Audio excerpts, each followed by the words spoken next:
কিবরিয়া হত্যা মামলায় হবিগঞ্জের পৌর মেয়র গোলাম কিবরিয়া গৌসের পর কারাগারে ঠাঁই হল সিলেট সিটি মেয়র আরিফুল হক চৌধুরীর।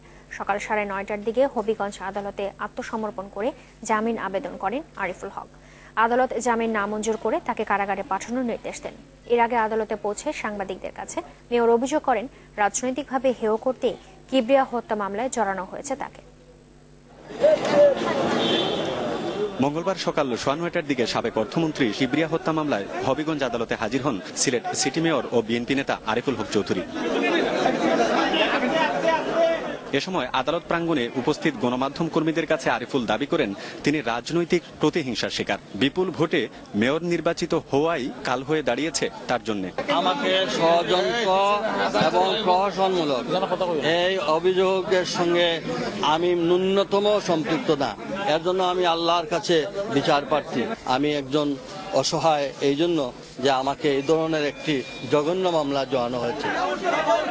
এরপর আদালতে আত্মসমর্পণ করে জামিনের আবেদন করেন তিনি। পরে দীর্ঘ 43 মিনিট শুনানি শেষে জামিন নামঞ্জুর করে আরিফুল হককে কারাগারে পাঠানোর নির্দেশ দেন আদালত। আরিফুল ইসলাম কমিশনার, ঢাকা সিটি কর্পোরেশনের, ইতিপূর্বে এই মামলায় সে গ্রেফতার হয়েছে, সে হাজতবাস করছে। এরপরে আজকে আরিফুল হক চৌধুরীকে আরিফুল ইসলামের স্থলাভিষিক্ত করার কোনো কারণ নাই।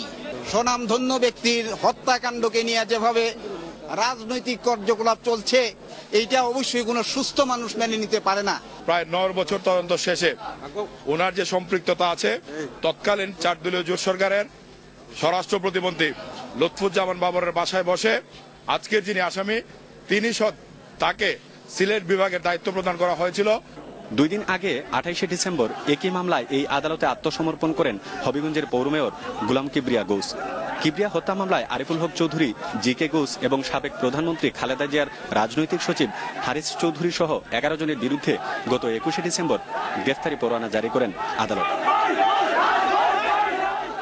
গুলজার আহমেদ, চ্যানেল 24, হবিগঞ্জ।